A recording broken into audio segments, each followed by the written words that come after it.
بسم اللہ والصلاة والسلام علی رسول اللہ وعلی آلہ وصحبہ ومن والا، اما بعد۔ علم فقہ کے ارتقائی ادوار ہمارا موضوع چل رہا ہے، اور اس میں ہم نے جو فقہ کے مختلف ادوار ہیں ان میں سے ہم نے تقریباً 4 کے قریب جو ادوار ہیں ان کا ہم نے تعارف کیا، جس کے اندر نبی کائنات علیہ السلام کا عہد اور زمانہ ہے، اس کے بعد کبار صحابہ کرام کا عہد اور زمانہ ہے، اس کے بعد صغار صحابہ کرام اور تابعین کا عہد اور زمانہ ہے، اور اس کے بعد چوتھا جو عہد اور زمانہ وہ تدوین اور تصنیف کا اور ائمہ کرام کا عہد اور زمانہ ہے، جس کے بارے میں ہم نے کل کچھ جو ہے وہ چیزیں پڑھی تھیں، جن میں ائمہ کے تعارف کا ہم نے آغاز کیا تھا، اور اس میں امام ابو حنیفہ رحمہ اللہ تعالی جن کا شمار ان 4 ائمہ میں سے ہوتا ہے کہ جن کا مسلمانوں کے ہاں ایک مقام اور مرتبہ ہے، اور ان کو جو ہے وہ اہمیت دی جاتی ہے۔ ان میں سے ہم نے کہا کہ امام ابو حنیفہ رحمہ اللہ تعالی ولادت کے اعتبار سے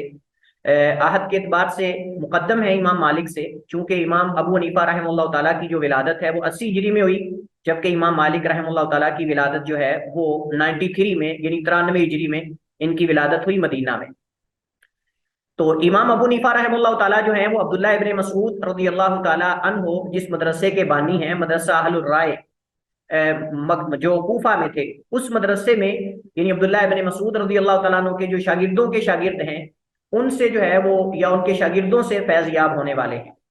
اور امام مالک رحمہ اللہ تعالیٰ جو ہیں وہ مدینہ میں چونکہ رہے، اور مدینہ میں جو کبار صحابہ کرام ہیں، بڑے بڑے عظیم صحابہ کرام، عبداللہ ابن عمر، حضرت ابو ہریرہ،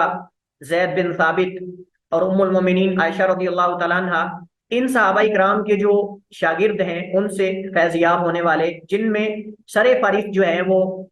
فقہائے سبع ہیں، جن میں سر فہرست فقہائے سبع ہیں۔ تو امام مالک رحمہ اللہ تعالیٰ جو ہیں ان کا نام مالک ہے، ان کے والد کا نام انس ہے، دادا کا نام مالک ہے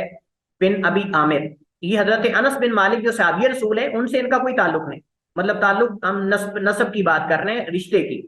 لگتا ہے ایسے کہ جیسے یہ ان کے بیٹے ہیں، ایسا نہیں ہے۔ یہ مالک بن انس بن مالک بن ابی عامر ہیں، جبکہ انس بن مالک بن وہ نظر ہیں، وہ اور ہیں، وہ صحابی ہیں۔ تو ان کی کنیت ابو عبداللہ ہے۔ امام مالک کی ولادت جو ہے وہ 93 میں مدینہ میں ہوئی، اور امام مالک مدینہ میں ہی رہے، چونکہ ان کو باہر جانے کی ضرورت نہیں پڑی، مدینہ میں صحابہ کرام کے شاگرد موجود تھے، علم موجود تھا، احادیث کا علم موجود تھا، مدینہ سے ہی تو سارا علم آگے نکلا ہے، تو وہ مدینہ میں ہی تھے۔ اس وجہ سے امام مالک کو کہا جاتا ہے امام دار الہجرہ، دار الہجرہ یعنی مدینہ کا نام، تو مدینہ کے امام، اپنے وقت کے امام ہیں، تو بڑے جلیل القدر امام ہیں یہ۔ انہوں نے جو ہے وہ کبار تابعین سے علم حاصل کیا ہے، جن میں امام نافع ہیں جو عبداللہ ابن عمر کے شاگرد ہیں، ان کے آزاد کردہ غلام ہیں، عبد الرحمن ابن ہرمز، امام نافع، امام ابن شہاب الزہری، امام ربیعہ وغیرہ، ان سب سے انہوں نے فیض حاصل کیا، علمی فیض حاصل کیا۔ امام مالک بھی بہت بڑے فقیہ اور محدث اور امام تھے، اور امام مالک سے امام شافعی اور امام محمد بن حسن شیبانی نے بھی علم حاصل کیا ہے۔ یہ بڑی فائدے کی بات ہے، یہ میں اس وجہ ذکر کر رہا ہوں کہ امام محمد بن حسن شیبانی کن کے شاگرد ہیں، پیچھے ہم نے پڑھا ہے، ہاں، محمد بن حسن شیبانی امام ابو حنیفہ کے شاگرد خاص ہیں، قاضی ابو یوسف اور محمد بن حسن شیبانی، یہ 2 امام ابو حنیفہ کے قابل شاگرد ہیں، جن کو اکثر احناف جو اپنی کتابوں میں ذکر کرتے ہیں۔ تو امام محمد بن حسن شیبانی امام مالک کے بھی شاگرد ہیں، امام ابو حنیفہ کے بھی شاگرد ہیں، امام مالک کے بھی شاگرد ہیں، اور چاروں ائمہ میں آپس میں کیا تعلق ہے یہ بھی میں واضح کر دوں، چاروں ائمہ میں آپس میں کیا تعلق ہے یہ بھی میں واضح کر دوں، توجہ کے ساتھ سنیے گا۔ امام مالک کے شاگرد ہیں امام شافعی، امام شافعی کے شاگرد ہیں امام احمد بن حنبل، اور امام شافعی امام ابو حنیفہ کے شاگردوں کے شاگرد ہیں۔ امام ابو حنیفہ سے انہوں نے ڈائریکٹ علم حاصل نہیں کیا، لیکن امام ابو حنیفہ کے شاگردوں سے جیسا کہ قاضی ابو یوسف وغیرہ، ان سے استفادہ کیا ہے، ان سے علم حاصل کیا ہے۔ لیکن امام شافعی سر پلیز ریپیٹ کر دیں تھوڑا سا، امام شافعی سر کی پلیز ڈائریکٹ امام ابو حنیفہ سے ملاقات نہیں ہوئی۔ تو امام مالک کے شاگرد ہیں امام شافعی، امام شافعی کے شاگرد ہیں امام احمد بن حنبل، اور اسی طرح امام شافعی امام ابو حنیفہ کے شاگردوں کے شاگرد ہیں۔ امام ابو حنیفہ کے شاگرد نہیں، ان کے شاگردوں کے شاگرد ہیں، یعنی قاضی ابو یوسف جو امام ابو حنیفہ کے شاگرد ہیں ان سے انہوں نے علمی استفادہ کیا، اس طرح دیگر جو ان کے شاگرد تھے ان سے علم حاصل کیا ہے جب کوفہ میں گئے وہاں سے۔ تو تین ائمہ امام کی ابو آپس میں حنیفہ مناسبت یہ ہے، تین ائمہ کی آپس میں مناسبت یہ ہے کہ تین امام ایک دوسرے کے استاد شاگرد ہیں۔ امام مالک کے شاگرد امام شافعی ہیں، اور امام شافعی کے شاگرد امام احمد بن حنبل ہیں، یا دوسرے لفظوں میں یہ کہہ سکتا ہوں امام احمد بن حنبل امام شافعی کے شاگرد ہیں، اور امام شافعی امام مالک کے شاگرد ہیں، ٹھیک ہے؟ تو یہ تینوں ائمہ میں یہ سلسلہ ہے اس اعتبار سے، لیکن امام ابو حنیفہ ان تینوں ائمہ میں سے کسی کے استاد نہیں ہے، یہ بات بھی آپ کے ذہن میں رہے۔ وہ امام قاضی ابو یوسف اور امام محمد بن حسن شیبانی کے استاد ہیں، اور آگے شافعی ان کے شاگرد ہیں قاضی ابو یوسف کے۔ امام مالک رحمہ اللہ تعالیٰ کا زیادہ تر طرز عمل جو ہے وہ یہ تھا کہ وہ قرآن و حدیث سے مسائل اخذ کرتے تھے، لیکن کبھی کبھی اہل مدینہ کے عمل کو بھی دیکھتے تھے، اہل مدینہ کا عمل کیا ہے، اور وہ سمجھتے تھے کہ جب حدیث اہل مدینہ کے عمل کے خلاف ہو تو میں اسے تسلیم نہیں کروں گا۔ کیوں؟ کیونکہ وہ کہتے تھے کہ جب اہل مدینہ صحابہ کی اولاد ہیں اور صحابہ سے انہوں نے لیا اور صحابہ نے نبی صلی اللہ علیہ وسلم سے لیا، تو یہ کیسے ہو سکتا ہے کہ وہ غلط ہو؟ اگرچہ ان کا ایک ذاتی اجتہاد تھا، ایک ذاتی ان کی رائے تھی، دیگر ائمہ ان کی موافقت نہیں کرتے اس میں، کہ یعنی جو مدینہ والوں کا عمل ہے وہ بھی حجت ہے، جو وہ کر رہے ہیں وہ بھی حجت ہے۔ اصل تمہارے لیے حدیث حجت ہے نا، کیونکہ صحابہ کرام کے زمانے کے اندر ہی فتنوں کا آغاز ہو چکا تھا، تو اس کے اندر باقاعدہ جو ہے وہ جھوٹ بھی پھیلا، کئی مختلف فرقے جو ہے وہ وجود میں آئے، مختلف افکار وجود میں آئے، تو لہٰذا لوگوں کا طرز عمل تو ہمارے لیے اسوہ نہیں نہ ہو سکتا، ہمارے لیے تو نبی کی حدیث قرآن و سنت ہے۔ باقی کسی کا عمل اگر حدیث کے ساتھ ٹکرا رہا ہے تو یہ تو کوئی دلیل نہیں کہ ہم اس عمل کو لے لیں، اگرچہ وہ صحابہ کی اولادیں کیوں نہ ہو یا ان کی اولادوں کی اولادیں کیوں نہ ہو، کیونکہ انسان سے غلطی تو ہو سکتی ہے نا، ہمارے لیے تو معیار کتاب و سنت ہے۔ لیکن امام ابو مالک رحمہ اللہ تعالیٰ وہ یہ رائے رکھتے تھے کہ اگر کوئی حدیث اہل مدینہ کے عمل کے خلاف ہو تو اسے تسلیم نہیں کرنا۔ ہاں البتہ یہ ہے کہ قرآن و حدیث میں کوئی مسئلہ اگر نہ ملتا تو اجتہاد اور قیاس سے کام لیتے، لیکن اس کو انہوں نے بہت کم استعمال کیا ہے، قیاس کو تو بہت کم استعمال کیا ہے، اور مسائل مرسلہ کو بھی معتبر سمجھتے تھے۔ مسائل مرسلہ کا مطلب یہ ہے کہ کسی خاص مسلک کی وجہ سے شریعت کے حکم کے اندر کوئی تبدیلی واقع ہو، اور یہ اصول فقہ کے اندر انشاءاللہ ہم اس کی اصطلاح پڑھیں گے، اس اصطلاح کی تعریف اور اس کی مختلف صورتیں اور اس کی شروط وغیرہ یہ ساری آپ پڑھیں گے۔ اور اسی طرح استحسان کو معتبر احناف نے استحسان کو معتبر مانا۔ استحسان کیا ہے کہ مفتی فتویٰ دیتے ہوئے اس کے ذہن کے اندر کوئی خاص بات ہوتی ہے جس کی بنیاد پر وہ اپنے اصولوں سے ہٹ کر فتویٰ دیتا ہے، یعنی مفتی کا جو فتویٰ دینے کا اصول ہے اس سے وہ کسی خاص وجہ سے مختلف فتویٰ دے، عام روٹین سے ہٹ کر، جو اس کی روٹین اور قاعدہ اور اصول ہے اس سے ہٹ کر، اور وہ اس کے لیے بھی اس کے ذہن میں کوئی خاص بات ہوتی ہے، کوئی خاص وجہ دلیل ہوتی ہے جس کو وہ بیان نہیں کر پاتا یا جس کو وہ ظاہر نہیں کرتا، تو یہ اس کو استحسان کہتے ہیں، اچھا جاننا کسی چیز کو۔ اس کی تفصیل بھی انشاءاللہ اصول فقہ میں آئے گی۔ حدیث کو قبول کرنے کی شرائط، آپ روایت حدیث کے سلسلے میں انتہائی احتیاط سے کام لیتے، جب تک کسی حدیث کی صحت کا یقین نہ ہو جاتا تو اسے قبول نہ کرتے۔ امام مالک رحمہ اللہ تعالیٰ کے ہاں جو حدیث کی قبولیت کی شروط ذکر کی جاتی ہے اس میں یہ ہے کہ قرآن کریم کے خلاف نہ ہو، اہل مدینہ کے اجماع کے خلاف نہ ہو، راوی کا حافظہ قوی ہو، راوی کتاب و سنت کا ماہر اور ارباب اہل علم و دانش کا ہم نشین ہو، یعنی اس نے اہل علم سے علم حاصل کیا، کتابوں سے نہیں، باقاعدہ اہل علم سے ان کے سامنے بیٹھ کر شرف تلمذ حاصل کیا اور ان سے علم حاصل کیا، اور اس کی عملی زندگی بھی بے داغ ہو، یعنی اس کے عقائد کے اندر بھی کوئی خرابی نہ ہو۔ روایت بالمعنی صرف اس وقت قبول ہوگی جب الفاظ کا معمولی فرق، یعنی روایت بالمعنی کا مطلب یہ ہے کہ راوی حدیث کے الفاظ کی جگہ پر کوئی ایسا لفظ استعمال کر لے جو معنی وہی دے رہا ہو لیکن الفاظ تھوڑے مختلف ہوں، جیسے ہمارے ہاں مترادف الفاظ ہوتے ہیں، ایسے عربی کے اندر بھی بعض الفاظ جو ہے وہ ایک دوسرے کا معنی دیتے ہیں، تو ایک جگہ پر دوسرے لفظ کو استعمال کرنا بشرطے کہ معنی نہ بدلے، یہ محدثین کے ہاں جائز ہے، اس میں کوئی حرج نہیں۔ امام بخاری نے کئی روایات جو ہیں وہ روایت بالمعنی بیان کی ہے، جیسے ہم کسی حدیث کا مفہوم ذکر کر دیتے ہیں، اسی طرح بسا اوقات جو محدثین ہیں وہ روایت کے الفاظ کو بالمعنی بھی ذکر کر دیتے تھے، لیکن اس میں شروط ہیں، ان شروط میں سے ایک شرط یہ ہے کہ اس روایت کو بالمعنی بیان کرتے ہوئے اس کے جو حقیقی معنی ہے وہ نہ بدلے، حقیقی معنی یعنی مسئلے کو بدل ہی نہ دیا جائے، یہ ہے استقامت اور جو ہے وہ استقلال۔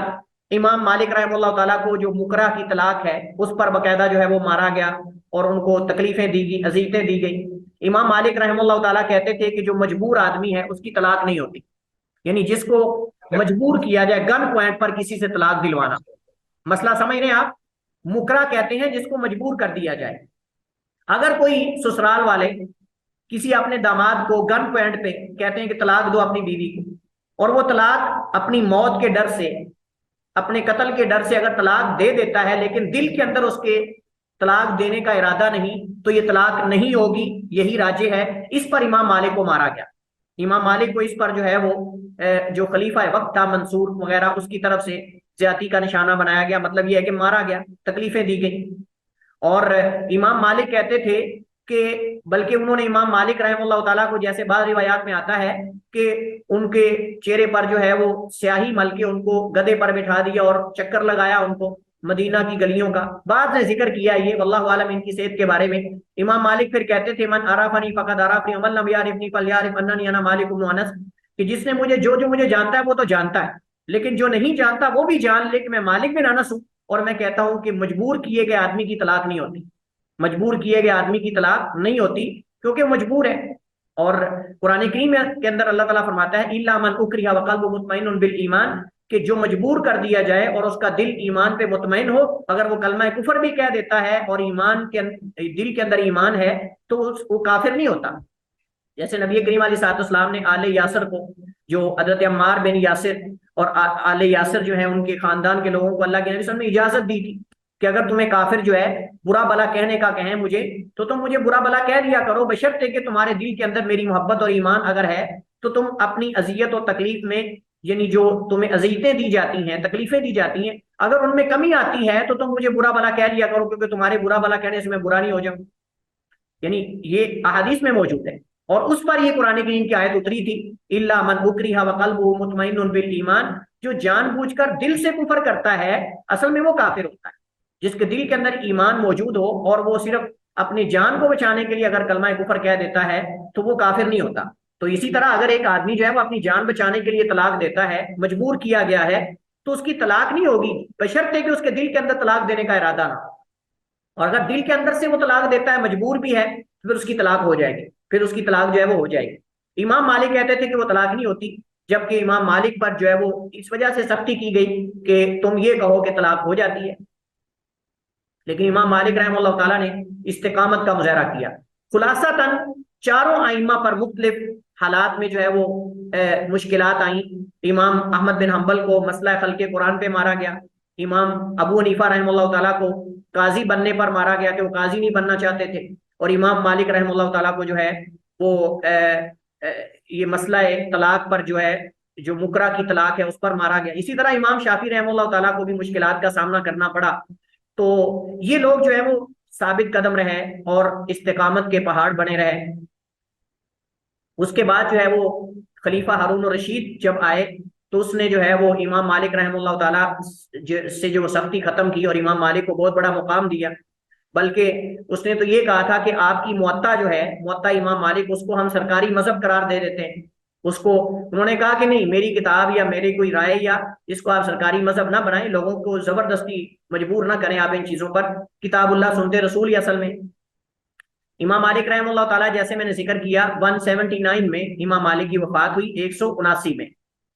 اور مدینہ میں آپ رہے پوری زندگی، درس و تدریس دیتے رہے۔ امام مالک رحمہ اللہ تعالیٰ کے بارے میں آتا ہے کہ امام مالک جب درس حدیث دینے کے لیے مسجد نبوی میں آتے تو غسل کرتے، اچھا لباس پہنتے، خوشبو لگاتے، پوچھنے والے پوچھتے کہ تم اتنا اہتمام کس کے لیے کرتے ہو؟ تو فرماتے کہ میں نبی کائنات کی حدیث کے لیے کرتا ہوں اور نبی کے لیے کرتا ہوں۔ اور امام مالک رحمہ اللہ تعالیٰ کے دل میں اس قدر نبی علیہ السلام کا احترام تھا کہ ان کے شاگرد بیان کرتے ہیں کہ جب بھی امام مالک کے سامنے نبی کائنات کا ذکر آتا تو امام مالک کی آنکھوں سے آنسو بہنے لگ جاتے، اور امام مالک کا نبی کا ذکر سن کر چہرہ بدل جاتا، اور ایسے جیسے گویا کہ ان کے چہرے پر جو ہے وہ انار نچوڑا ہو، یعنی ان کا چہرہ سرخ ہو جاتا نبی کی ذکر سن کر، نبی کی ہیبت کی وجہ سے اور جلال کی وجہ سے، نبی کے احترام اور محبت میں رونے لگ جاتے تھے۔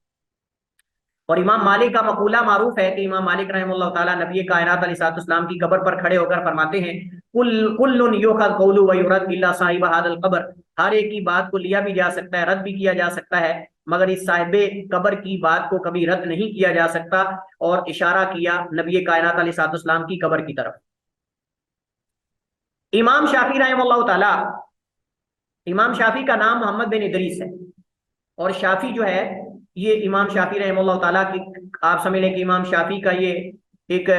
لقب ہے یا ایک نسبت ہے، اور کنیت ان کی ابو عبداللہ ہے۔ 150 میں جس سال امام ابو حنیفہ رحمہ اللہ تعالیٰ کی وفات ہوئی، اسی سال امام شافی کی ولادت ہوئی۔ اور ایک بڑی دلچسپ بات یہ ہے کہ جس سال امام ابو حنیفہ کی وفات ہوئی اسی سال امام شافی کی ولادت ہوئی، اور جس سال امام شافی کی وفات ہوئی اسی سال امام ترمذی کی ولادت ہوئی، امام ترمذی کی۔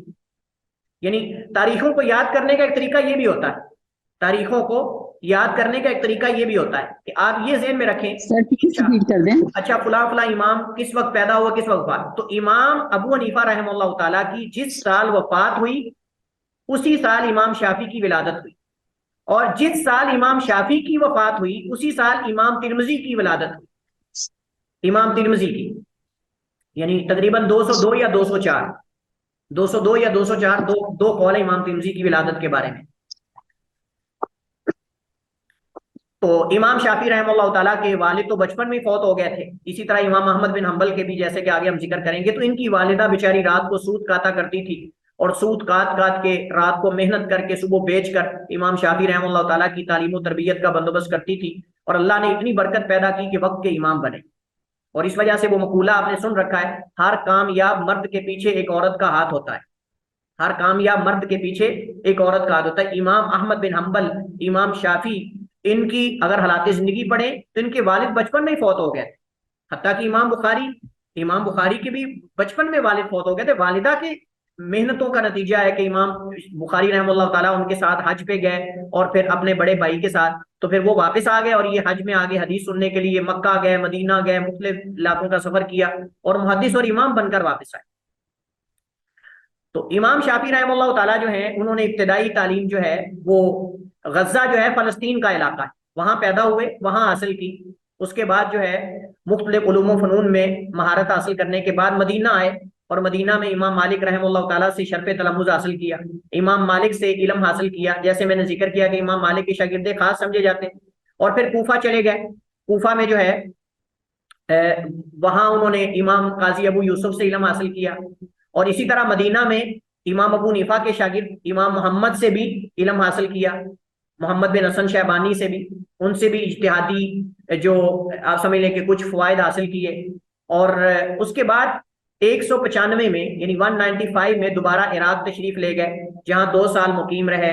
یہ ساری تفصیل اور ڈیٹیل جو ہے اس کے پڑھنے کی ہمیں ضرورت نہیں ہے، اس کو اختصار کے ساتھ ہم ذکر کرتے ہیں کہ مختلف شہروں میں امام شافی نے سفر کیا،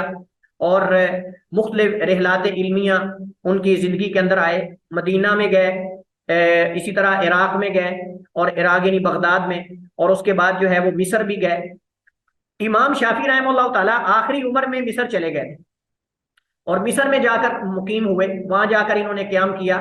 تو امام شافی کے وہ فتاوا جات، یہ فائدے کی بات ہے، توجہ کے ساتھ سنیے گا۔ امام شافی کے بارے میں اکثر آپ پڑھیں گے کہ امام شافی کا قول قدیم اور قول جدید، آپ کتابوں میں پڑھیں گے امام شافی کا قول قدیم اور قول جدید۔ قول قدیم وہ ہے جو امام شافی نے مصر جانے سے پہلے جو فتاوے ان کے ہیں، جو فتاوا جات ہیں، جو انہوں نے فتوے دیے، جو انہوں نے اجتہادات کیے، جو انہوں نے جوابات دیے سوالات کے، ان کو کہتے ہیں قول قدیم۔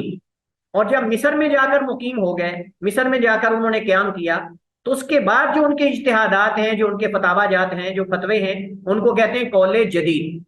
تو یہ فرق ہے، ذہن میں رہے۔ امام شافی رحمہ اللہ تعالیٰ کے مصر جانے سے پہلے جو فتاوا جات ہیں ان کو قول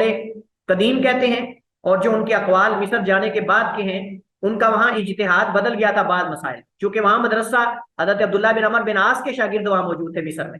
تو وہاں جا کر انہوں نے مزید علماء سے علم حاصل کیا، مزید مناقشے کیے، مزید بحث مباحثے ہوئے علماء سے، اور مزید ان کے علم کے اندر نکھار پیدا ہوا۔ تو اس کے بعد پھر ان کی بعض مسائل کے اندر اجتہادات بدل گئے، انہوں نے بعض مسائل میں رجوع کیا، بعض مسائل کے اندر مزید جو ہے وہ انہوں نے مطلب اپنے اجتہاد کو بدلا، تو اس کو جدید کہتے ہیں۔ اور جو مصر سے پہلے والا سفر ہے اس کے اندر جو فتاوے دیے ہیں، فتوے، ان کو جدید کہتے ہیں۔ امام شافی نے کئی یہ کتابیں لکھی۔ دلچسپ بات یہ ہے کہ سب سے پہلے اصول فقہ پر جس شخص نے کتاب لکھی وہ امام شافی ہے. سب سے پہلے اصول فقہ پر جس نے کتاب لکھی وہ امام شافی رحمہ اللہ تعالی ہے. اور کتاب کا نام کیا ہے؟ کتاب کا نام ہے الرسالہ. یہ جو دوسرے نمبر پر ہے نا، الرسالہ فی ادلۃ الاحکام، یہ اصول فقہ پر. اور مسند شافی جو ہے یہ امام شافی کے شاگرد ہیں محمد بن یعقوب، انہوں نے ترتیب دی. اس میں امام شافی کی احادیث ہیں جو انہوں نے اپنی سند کے ساتھ اپنے اساتذہ سے اور اساتذہ کے اساتذہ اور صحابہ کرام سے نقل کی ہے. اور کتاب الام جو ہے یہ فقہی احکام پر مشتمل کتاب.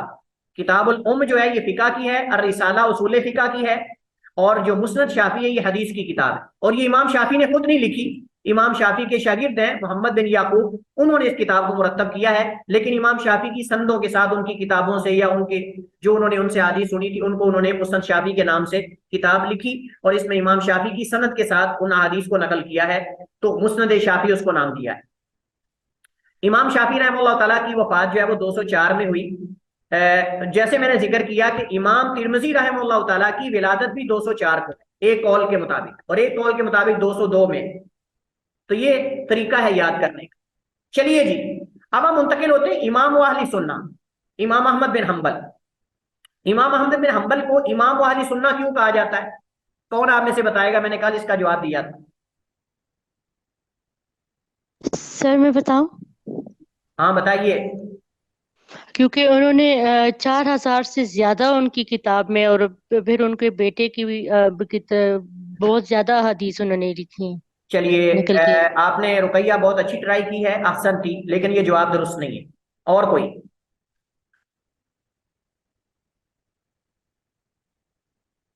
دیکھیں امام اہل سنہ سارے امام ہیں اہل سنہ کے، لیکن امام احمد بن حنبل کو امام اہل سنہ کا لقب اس وجہ سے دیا گیا کہ امام احمد بن حنبل مسئلہ خلق قرآن میں ڈٹے رہے. اس وقت اہل سنہ کی نمائندگی کرنے والے یہ واحد امام احمد بن حنبل تھے. مسئلہ خلق قرآن میں اہل سنہ کی نمائندگی کرنے والے، تکلیفیں برداشت کرنے والے، کوڑے اپنی کمر پہ کھانے والے، وہ واحد امام احمد بن حنبل تھے. اس مناسبت سے اس اچھا، مسئلے جب ان میں کو جیل ہوئی تھی. اہل سنہ کی نیابت کی وجہ سے ان کو امام اہل سنہ کہا جاتا ہے. اب سمجھ گئے آپ سب لوگ؟ جی جی. وگرنہ سارے جی اہل سر. سنہ کے امام ہیں، باقی بھی امام ہی ہیں، لیکن ان کے نام کے ساتھ اکثر آپ دیکھیں گے امام اہل سنہ. کیوں کہا جاتا ہے امام اہل سنہ؟ چونکہ انہوں نے ثابت قدمی کا مظاہرہ کیا اس وقت کہ جب کئی لوگ جو ہے وہ تعویلیں کر گئے تھے، کئی لوگ جان بچانے کے لیے وہ توریہ کر گئے تھے، مطلب اپنی انگلیوں کے اشارے کر کے جس طرح بھی وہ بچ گئے تھے. لیکن امام صاحب ڈٹے رہے، انہوں نے کہا میں کہتا ہوں قرآن اللہ کی کلام ہے، قرآن مخلوق نہیں ہے، قرآن اللہ کی صفت ہے، اللہ کی ذات کے ساتھ متصل ہے. چلیے، امام صاحب جو ہے ان کے دادا کی نسبت ابن حنبل سے مشہور ہے. احمد بن حنبل، حنبل ان کے دادا کا نام، ان کے والد کا نام محمد ہے. تو راوی بہت سارے راوی ایسے ہیں جو اپنے دادے کی طرف منسوب ہیں، بعض اپنے دادے کے بھی دادے یعنی جد اعلیٰ کی طرف منسوب ہے، جیسے امام زہری ہیں، ان کو ابن شہاب کہتے ہیں. ابن شہاب ان کے والد کا نام نہیں، شہاب ان کے جد اعلیٰ کا نام ہے. ان کا نام کیا ہے؟ محمد ابن مسلم ابن عبید اللہ ابن عبداللہ ابن شہاب الزہری. تو شہاب آخر میں جا کے آتا ہے، لیکن ان کو کہتے ہیں ابن شہاب. نبی علیہ السلام کبھی آپ کہتے تھے محمد ابن عبداللہ، کبھی آپ کہتے تھے انا عبد المطلب، انا ابن عبد المطلب. جب غزوہ احد کے اندر ابو سفیان کو آپ جواب دے رہے تھے، اس وقت آپ فرما رہے تھے انا ابن عبد المطلب، میں عبد المطلب کا بیٹا ہوں، اپنے دادا کی طرف نسبت کر. تو خاندان کے اندر جو مشہور ہوتا ہے نا آباء و اجداد میں، اس کی طرف راوی کو منسوب کر دیا جاتا ہے. جیسے عبد الملک بن عبد العزیز ابن جریج ہے، ان کو کہتے ہیں ابن جریج، حالانکہ جریج ان کے دادا کا نام ہے. تو اسی طرح امام احمد بن حنبل جو ہیں ان کے دادا کا نام حنبل ہے، اس وجہ سے ان کو کہتے ہیں احمد بن حنبل، وگرنہ یہ احمد بن محمد بن حنبل ہے. امام احمد بن حنبل کی ولادت جو ہے وہ 164 میں ہوئی، اور امام صاحب کی وفات جو ہے وہ 241 میں ہے. 241 میں امام جو احمد بن حنبل رحمہ اللہ تعالی ہے، انہوں نے امام ابو حنیفہ کے شاگرد خاص امام قاضی ابو یوسف سے استفادہ کیا. پھر جو ہے وہ امام شافعی جب بغداد میں آئے، ہم نے ابھی پڑھا، تو وہاں امام شافعی سے شرف تلمذ حاصل کیا، حدیث اور فقہ دونوں علوم میں بلند مقام حاصل کیا. اور امام شافعی رحمہ اللہ تعالیٰ نے کیا کیا؟ امام شافعی نے 2 مدرسوں سے فیض حاصل کیا، مدرسہ اہل الحدیث سے مدینہ میں اور مدرسہ اہل الرائے سے بغداد میں. یعنی وہاں کوفہ میں بھی گئے، وہاں جو امام ابو حنیفہ کے شاگردوں سے حاصل کیا، مدینہ میں امام محمد سے. لیکن امام احمد بن حنبل نے کیا کیا؟ امام احمد بن حنبل نے امام شافعی سے اور امام ابو حنیفہ کے شاگردوں سے فیض حاصل کیا، یعنی قاضی ابو یوسف سے اور اس طرح امام شافعی سے. تو انہوں نے گویا کہ امام شافعی کے طریقہ اجتہاد کو بھی جمع کیا اور امام ابو حنیفہ کے طریقہ اجتہاد کو بھی. تو امام شافعی نے بھی دونوں کے طریقوں کو جمع کیا. تو اس اعتبار سے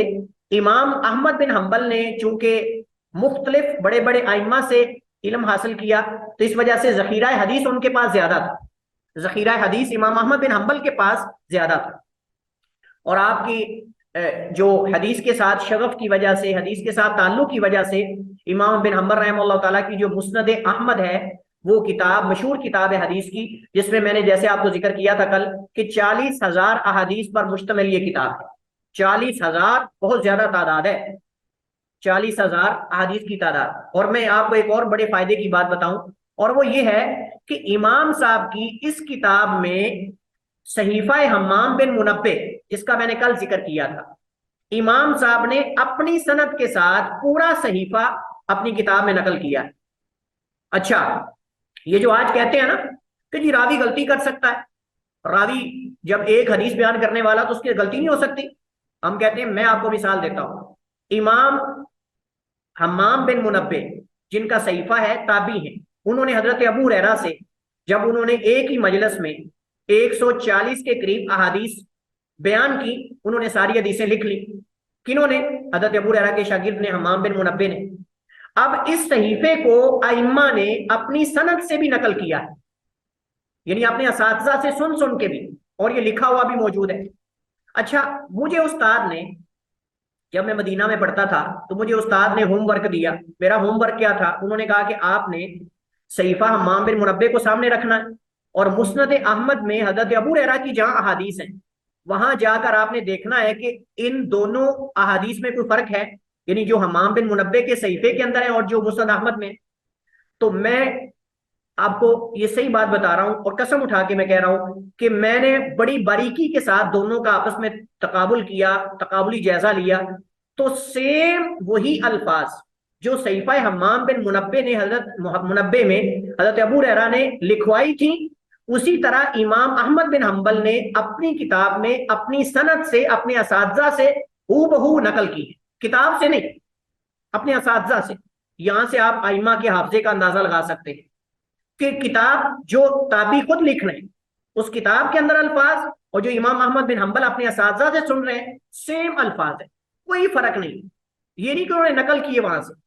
اپنی سند سے انہوں نے ان احادیث کو نقل کیا ہے، لیکن دونوں احادیث میں کوئی فرق نہیں. 140 سے زائد احادیث ہے، ساری ایک لفظ کا بھی اس کے اندر کمی بیشی نہیں. اسی طرح ہمارے سامنے کئی مثالیں بخاری مسلم کی حدیث کی ہیں، کئی مثالیں ہمارے سامنے ستہ کے اندر سیم الفاظ کے ساتھ حدیث موجود ہیں، حالانکہ ان میں سے ہر ایک نے اپنے اپنے استاد سے سنا ہے، اور انہوں نے اپنے استاد سے سنا، انہوں نے اپنے استاد سے سنا، ہر ایک کی سند الگ الگ ہے، بعض سندیں مشترک ہیں، لیکن الفاظ کے اندر آپ کو انتہائی جو ہے وہ مناسبت نظر آئے گی اور انتہائی ایک دوسرے کے ساتھ میچنگ نظر آئے گی. یہ اس بات کی دلیل ہے کہ محدثین نے غلطیاں نہیں کی جیسے الزام دیا جاتا ہے کہ جی ایک آدمی تو غلطی کر سکتا ہے، ایسا نہیں. تو بہرحال امام احمد بن حنبل رحمہ اللہ تعالیٰ چاروں ائمہ میں سب سے کم قیاس استعمال کرتے تھے، سب سے کم اجتہاد استعمال کرتے تھے، زیادہ تر احادیث پر اکتفا کرتے تھے، قرآن و حدیث پر. بلکہ امام احمد بن حنبل اپنے استاد امام شافعی کو ملامت کرتے تھے کہ تم بہت زیادہ قیاس کرتے ہو. امام احمد بن حنبل اپنے استاد امام شافعی پر بسا اوقات جو ہے وہ اعتراض کرتے تھے، کہتے کہ تم بہت زیادہ اجتہاد اور قیاس استعمال کرتے ہو، رائے کا بہت زیادہ استعمال کرتے ہو، جبکہ احادیث اللہ کے نبی صلی اللہ علیہ وسلم کی قرآن اس سے باہر نہیں جانا چاہیے. تو امام صاحب کا زیادہ دار و مدار فتوے کا قرآن و حدیث پر تھا، گویا کہ یہ مدرسہ اہل الحدیث کے زیادہ قریب ہے. جبکہ امام شافعی نے امام مالک کی بنسبت زیادہ اجتہاد اور قیاس وغیرہ بھی کیا ہے. امام احمد بن حنبل کہتے تھے کہ قرآن و حدیث میں دیکھوں گا، اگر قرآن و حدیث میں نہ ملے تو اجماع کو دیکھوں گا، اگر اجماع میں کوئی چیز نہ ملے تو میں صحابہ کے اقوال پر اکتفا کروں گا. اور وہ فرمایا کرتے تھے کہ صحابہ کے اقوال دیگر لوگوں کے اقوال سے میرے لیے بہتر ہے. استقامت اور استقلال، وہی مسئلہ جو ہم نے ذکر کیا، مسئلہ خلق قرآن کا، اس پر امام صاحب کو مارا گیا، تکلیفیں دی گئی، جلا وطن بھی کیا گیا، قید و بند میں بھی رکھا گیا، کوڑے بھی پشتوں پر مارے جاتے تھے، پشت پر امام احمد بن حنبل کی کمر پر. لیکن امام صاحب جو ہے وہ ڈگمگائے نہیں، ثابت قدم رہے، تفصیلات پہلے گزر چکی ہیں۔ امام صاحب جو ہے مشکلات اور مصائب کے اندر زندگی گزری ساری ان کی، تو بالآخر جو ہے وہ بغداد میں 241 میں جو ہے وہ جمعہ کے دن امام صاحب جو ہے وفات ہوئی، اور تاریخ میں امام صاحب کی نماز جنازہ سب سے زیادہ شریک ہونے والے لوگ جو ہیں امام صاحب کی نماز جنازہ میں تھے۔ تاریخ میں علماء نے یہ بات نقل کی ہے، یہ بات تاریخ میں ہے کہ جتنا بڑا جنازہ امام احمد بن حنبل کا تھا اتنا زیادہ بڑا جنازہ کسی کا نہیں دیکھا کسی نے۔ لاکھوں کی تعداد میں لوگ تھے امام صاحب کی نماز جنازہ کے اندر، ہزاروں نہیں لاکھوں کی بات ہے۔ ہمارے پاس اس کے بعد جو ہے وہ 5واں دور ہے، اور یہ 5واں دور ہے عہد مناظرہ اور بحث و تمہیز۔ عہد مناظرہ اور بحث و تمہیز کا مطلب یہ ہے کہ اس کے اندر باقاعدہ کوئی نیا کام نہیں ہوا۔ اس کے اندر چونکہ جو ہے وہ خلافت عباسیہ کا زوال ہے، اور یہ 34 صدی ہجری کی ابتدا سے خلافت عباسیہ کے زوال تک رہا، اور خلافت عباسیہ کا جو زوال ہے وہ تقریباً اگر ہم یعنی ایک اندازے کے ساتھ کہیں تو 550 ہجری تک یا 500 ہجری تک جو ہے وہ یہ تقریباً ان کا زمانہ بنتا ہے۔ اس کے بعد پھر ہلاکو خان اس نے حملہ کیا تھا تاریوں نے، اور بغداد جو ہے وہ اس کے جو ہے وہ دیواریں گرا دی، مکتبات کو جلا دیا، لائبریریز وغیرہ جو تھیں سرکاری مکتبات ان کو آگ لگا دی، کچھ کتابیں دجلہ جو ہے وہ اس کی نظر کر دی، فرات کی نظر کر دی، اور کچھ جو ہے وہ ان کو ساتھ اٹھا کے یورپ میں لے گئے۔ آج بھی یورپ کے اندر ہمارا علمی جو خزینہ ہے، ہمارے جو قیمتی کتابیں اور مخطوطات ہیں وہ یورپ کے اندر موجود ہیں۔ تو اس زمانے کے اندر مسلمانوں کے چونکہ یہ زوال کا دور تھا، اور اس دور میں مسلمانوں کی خلافت و سلطنت جو ہے وہ انتہائی کمزور پڑ گئی، سیاسی مسلمانوں کی حالت انتہائی کمزور تھی۔ مسلمان داخلی اور خارجی فتنوں کا شکار ہو گئے، باہمی انتشار اور اس طرح جو ہے وہ تفرقہ بازی اور اختلافات بہت زیادہ پھیل گئے، اور مسلمان جو ہے وہ بادشاہتوں میں بٹ گئے۔ بادشاہتوں میں مطلب ریاستیں بن گئی الگ الگ، حتیٰ کہ بذات خود اگر اندلس کی بات کریں تو بذات خود اندلس جو ہے وہ بھی ریاستوں میں بٹ گیا۔ اشبیلیہ کسی کے پاس ہے، ابن عباد کے پاس ہے مثلا، آل عباد کے پاس ہے، اور سرخستہ کسی کے پاس ہے، اسی طرح جو ہے وہ ذخیرہ خضرا کسی کے پاس ہے، قرطبہ کسی کے پاس ہے، اور جو دیگر جو اس کی ریاستیں ہیں یعنی الگ الگ ریاستیں بن گئی۔ حالانکہ اندلس اس پہ ایک ہی حکومت تھی مسلمانوں کی، اور وہ یعنی آپ سمجھ لیں کہ خلافات تھے، اس پر خلافت بنی امیہ تھے سب سے پہلے ان کے دور میں فتح ہوا۔ لیکن اس کے بعد یہ بادشاہتیں بٹ گئی، بادشاہتوں میں بٹ گیا، کوئی اشبیلیہ میں ہے، کوئی سرخستہ میں ہے، کوئی قرطبہ میں ہے، کوئی جو ہے وہ ذخیرہ خضرا میں ہے، کوئی جو ہے وہ کہیں ہے، کوئی کہیں۔ تو یہ الگ الگ چھوٹی چھوٹی بادشاہتیں بٹ گئی، اور ایک دوسرے کے خلاف عیسائیوں کی سپورٹ کرتے تھے ایک دوسرے کے خلاف، اور ہر ایک دوسرے کو مروانے کی کوشش کرتا تھا عیسائیوں سے، جوتے پڑواتے تھے ایک دوسرے کو، اور عیسائیوں کے ساتھ مل کر مسلمانوں کے خلاف نکلتے۔ جیسے شام کے علاقے کے اندر بادشاہوں نے ہلاکو خان کا ساتھ دیا بعض مسلمان ریاستوں کے خلاف، ایسے ہی اندلس کے اندر جو ہے وہ بعض مسلمان ریاستوں نے عیسائیوں کا ساتھ دیا اپنے مسلمان بھائیوں کے خلاف۔ تاریخ آپ کو اس بات کی جو ہے وہ گواہی دے گی کہ ایسا ہی ہوا ہے۔ چھوٹی چھوٹی ریاستیں اور عمارتیں جب بن گئی تو مسلمان کمزور ہو گئے داخلی طور پر، اور اسی طرح جو ہے وہ افتراق اور اختلاف کا شکار ہوئے۔ تو اس دور کے اندر پھر باقاعدہ کوئی علم کا کام نہیں ہوا۔ اس دور کے اندر پھر کیا ہوا، لوگوں نے یہ سمجھ لیا کہ بھئی اب جو ہے وہ مزید اجتہاد اور علم جو ہے وہ تو اس کے اندر پختگی نہیں آ سکتی، لہٰذا اب جو علماء استنباطات اور اس جو یعنی اجتہادات کر گئے ہیں اسی پر اکتفا کرنا چاہیے، لہذا تقلید کا آغاز ہوا۔ اس وجہ سے یہاں یہ لکھ رہے ہیں کہ اگرچہ اس دور میں علمی حرکت باقی تھی، علماء فضلاء اور فقہ اسلامی کی تدوین اور اشاعت اور کمی کو پورا کرنے کے لیے بہت زیادہ کوششیں کر رہے تھے، لیکن اس دور میں استنباط مسائل کا وہ اسلوب اور طریقہ کار جو پہلے ادوار میں موجود تھا آہستہ آہستہ ختم ہوتا چلا گیا۔ کتاب و سنت کے ذریعے مسائل کا استنباط اور اجتہاد جو ہے وہ اصل میں لوگوں نے اس کو چھوڑ دیا، اور تقلید پر لوگوں نے جو ہے وہ تکیہ لگا کے بیٹھ گئے کہ اب ہمارے اندر تو بھائی وہ ملکہ ہی نہیں، ہمارے اندر تو وہ صلاحیات ہی نہیں، لہٰذا ہم تو غور و فکر کر ہی نہیں سکتے کتاب و سنت کے اندر، لہذا جو ان علماء نے فتاوی جات دیے ہیں ان کے روشنی کے اندر اصول بنا لیے، اور ان اصولوں کو جو ہے انہوں نے اتھارٹی بنا لیا۔ کہ جب تک ان اصولوں کے مطابق کوئی چیز ہوگی صحیح ہوگی، ان اصولوں کے مطابق ہوگی غلط ہوگی، جیسے کہ احناف نے کیا۔ احناف نے کیا کیا کہ انہوں نے امام صاحب کے فتاوی جات کو اصل بنیاد بنا کر اس سے اصول بنائے، جبکہ شافی جو ہیں انہوں نے علم کلام کی روشنی میں کتاب و سنت پہ غور و فکر کر کے اصول بنائے۔ یہ فرق ہے طریقہ احناف اور طریقہ شافیہ میں۔ طریقہ احناف میں اصل جو ان کے ائمہ کے فتاوی جات ہیں وہ ہے، مثلا انہوں نے دیکھا اچھا امام صاحب نے یہاں فتویٰ اس طرح دیا ہے تو ان کا اصول یہ ہو سکتا ہے، لہذا انہوں نے اس کو اصول بنا لیا۔ اسی طرح امام شافی رحمہ اللہ تعالیٰ تو اپنے اصول خود بنا گیا نا۔ امام شافی نے تو کتاب الرسالہ کے اندر جیسے ہم نے ذکر کیا کہ انہوں نے خود اصول لکھے، لیکن امام ابو حنیفہ رحمہ اللہ تعالیٰ نے باقاعدہ اصول لکھے نہیں کوئی اپنے، ان کے فتاوی جات سے، ان کے جو فتوے ہیں ان سے ان کے شاگردوں نے یا شاگردوں کے شاگردوں نے غور و فکر کر کے اصول بنا لیے، اور ان اصولوں کو حق اور باطل کا معیار قرار دے دیا کہ اگر ان اصولوں کے مطابق، اس وجہ سے امام کرخی نے جو کہ احناف کے علماء میں سے ہیں، انہوں نے اصول کرخی کے اندر یہ لکھا ہے کہ ہر وہ آیت، ہر وہ حدیث جو ہمارے امام کے قول کے خلاف ہو، ہم اس کو یا منسوخ مانیں گے یا ہم اس کو جو ہے اس کی تعویل کریں گے امام کے قول کے موافق۔ اور یہاں سے اصل میں تعصب کا آغاز ہوا۔ یہاں سے پھر آگے لوگوں نے کہا کہ ٹھیک ہے، پھر امام صاحب کی بات ہی اصل میں پھر اتھارٹی ہے نا، امام صاحب کی بات کی اصل ویلیو ہے، لہذا پھر کئی ایسے مقلد آئے کہ جن کے اندر تعصب تھا، اور تعصب کی بنیاد پر انہوں نے اپنے امام کی بات کو چھوڑنے کو تیار ہی نہیں، چاہے ان کو قرآن پیش کرو چاہے حدیث پیش کرو، اور باقاعدہ پھر ہر ایک نے اپنے اپنے استاد کی، اپنے اپنے امام کی بات کا دفاع کیا، اس پر مناظرے ہوئے، اس پر باقاعدہ مناظرے ہوئے،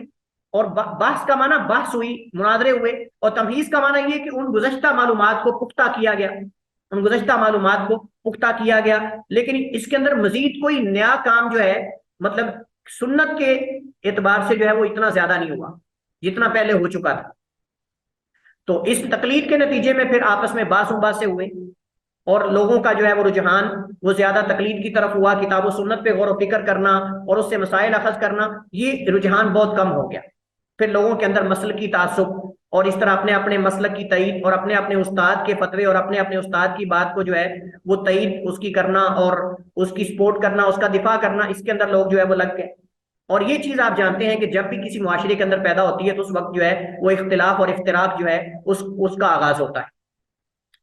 تو ہم نے کہا کہ اگرچہ اختلاف صحابہ کرام میں بھی ہوا، جیسے ہم نے پڑھا کئی مسائل کے اندر، تابعین کے اندر بھی ہوا، ائمہ کے اندر بھی اختلاف ہو جاتا تھا، لیکن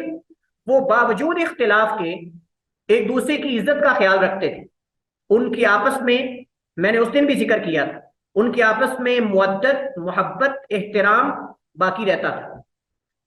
ان چیزوں کا دامن نہیں چھوڑتے تھے۔ لیکن ہم نے کیا کیا، ہم نے اختلاف کرنے کے ساتھ ساتھ دشمنیاں مول لی، ایک دوسرے کے ساتھ دوریاں، ایک دوسرے کے بارے میں جملے کسنا، ایک دوسرے کے بارے میں جو ہے وہ اس کی توہین کرنا۔ مودت اور محبت اور احترام نام کی چیزیں نظر نہیں آتی۔ ہم جب کسی سے اختلاف کرتے ہیں تو آداب اختلاف کو بھول جاتے ہیں، ہم دوسرے کی آراء کا احترام کرنا بھول جاتے ہیں۔ یہ نہیں، جب دلیل کی بنیاد پر کوئی رائے دے رہا ہے تو اس کا احترام کریں، ٹھیک ہے آپ اس رائے کو نہیں لینا چاہتے تو ٹھیک ہے، لیکن ہمارے یہاں مصیبت یہ ہے ہم دوسرے کی رائے کا احترام نہیں کرتے اور خود چاہتے ہیں کہ ہماری رائے ہر ایک بندہ لے، تو یہ تو صحیح نہیں۔ ہمیں نیوٹرل ہو کر عدل و انصاف پر مبنی جو ہے وہ بحث کرنی چاہیے اور اپنی رائے کو پیش کرنا چاہیے۔ اسباب تقلید کیا ہے؟ اسباب تقلید جو ہے وہ جیسے میں نے ذکر کیا کہ لوگوں نے جو ہے وہ ائمہ کے فتاوی جات اور جو ہے وہ اقوال پر اعتماد کرنا شروع کر دیا، اور بعض نے دلیل کو بھی دیکھے بغیر ان کے اقوال پر جو ہے وہ اعتماد کرنا شروع کر دیا، تو اس بنیاد پر جو ہے وہ اختلاف سامنے آیا۔ اور اسی طرح انہوں نے جو بنیادی ماخذ تھے جو پہلی صدیوں کے اندر لوگوں کے رہے ان کو چھوڑ دیا، فقہی کتب کی طرف رجوع عام ہو گیا، لوگوں نے فقہی کتابوں کی طرف رجوع کیا، بجائے اس کے کہ کتاب و سنت میں غور و فکر کر کے مسائل اخذ کرتے، لوگوں نے فقہی کتابوں کی طرف رجوع شروع کر دیا، ائمہ کے فتاوی جات اور اقوال کی طرف، لیکن اصل کتابوں کو نظر انداز کر دیا۔ جب اصل کتابوں کو نظر انداز کر دیا تو جو سوچنے کی کیپیسٹی ہوتی ہے، صلاحیت ہوتی ہے، وہ کمزور ہوتی چلی گئی، کیونکہ انہوں نے یہ سمجھ لیا کہ اب ہم جس طرح انہوں نے غور و فکر کر کے مسائل اخذ کیے ہیں ایسے ہم نہیں کر سکتے۔ تو جب انسان یہ سمجھ بیٹھتا ہے نا تو پھر ہمت ہار جاتا ہے، پھر وہی تقلید اس کے نتیجے میں آتی ہے۔ تو اس دور کے اندر جو ہے وہ مشہور فقہا جو گزرے ہیں ان میں ابو الحسن عبید اللہ کرخی ہیں جن کا بھی میں نے ذکر کیا، ابو بکر احمد الرازی جساس ہیں جن کی تفسیر جساس ہے، ابو عبداللہ یوسف الجرجانی ہے، اور یہ چند ایک ائمہ کے نام یہاں ذکر ہیں، لیکن ان میں اکثر جو ہیں وہ متکلمین میں سے، مثلا متکلمین کا مطلب یا اشعری العقیدہ ہے یا معتزلی ہے، مثلا قاضی ایاز ہے، قاضی ایاز جو ہے وہ اشعری العقیدہ ہے، امام غزالی اشعری العقیدہ ہے، جوینی اشاعرہ کے ائمہ میں شمار ہوتے ہیں، اسی طرح جو ہے وہ کیا اس کو کہتے ہیں رازی ابو بکر الجساس، یہ ایسے ہیں کہ جو عقیدے کے اعتبار سے اشعری العقیدہ ہے، اللہ کی صفات کے بارے میں تعویل کرنے والے۔ بہرحال یہ اصول کے اندر فقہ کے اندر امام سمجھے جاتے ہیں، ہم اس کا کوئی انکار نہیں کرتے۔ تو اصل میں اس دور کے اندر تقلید وجہ کیا بنی اس کی بنیادی، کہ لوگوں نے ائمہ کے فتاوے اور اقوال پر اعتماد کر کے ڈائریکٹ کتاب و سنت کی طرف رجوع کرنا چھوڑ دیا، کتاب و سنت پہ غور و فکر کرنا چھوڑ دیا۔ آج دیکھ لیں آپ کتنے ایسے ہمارے مقلدین بھائی ہیں کہ جو کتاب و سنت پر غور و فکر کرتے ہی نہیں، قرآن کا نام ہی نہیں لیتے، حدیث کا نام ہی نہیں لیتے، حدیث پڑھتے بھی ہیں تو بس ڈر ڈر ڈر ڈر ڈر ڈر جلدی سے دور کر کے بس ختم۔ حدیث کا ترجمہ کیا، اس کا مفہوم کیا ہے؟ اگر بچوں کو حدیث پڑھائی بھی ہے تو صرف خاص مخصوص مسائل کے اندر۔